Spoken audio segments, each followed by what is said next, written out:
बिस्मिल्लाहिर रहमानिर रहीम क़ाल रसूलुल्लाहि सल्लल्लाहु अलैहि वसल्लम सलासतुन ला युकल्लिमुहुमुल्लाहु यौमल क़ियामा वला यनज़ुरु इलैहिम वला युज़क्कीहिम वलहुम आज़ाबुन अलीम।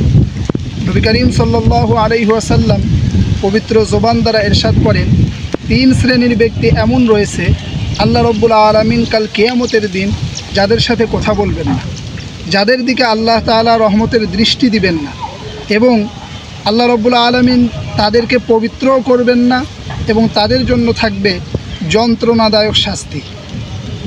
নবী করিম সাল্লাল্লাহু আলাইহি ওয়াসাল্লামকে জিজ্ঞাসা করা হলো, তারা আসলে কারা? উত্তরে নবী করিম সাল্লাল্লাহু আলাইহি ওয়াসাল্লাম বললেন, এক নাম্বার আল মুসবিলু, যে নিজের পাজামা, লুঙ্গি অথবা প্যান্টকে টাকনুর নিচে অহংকারবশত ঝুলায় পড়ে। দুই নাম্বার ওয়াল মান্নান, যারা দান করার পরে খোঁটা দেয়, অনুগ্রহ প্রকাশ করে।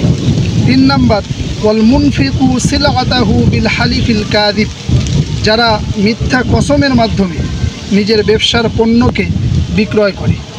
এই তিনটা এমন অপরাধ, এই অপরাধের কারণে আল্লাহ রাসূল বলেন আল্লাহ তাআলা তাদের সাথে কোথাও বলবেন না কিয়ামতের ময়দানে, তাদের দিকে দেখবেন না এবং তাদেরকে পবিত্রও করবেন না।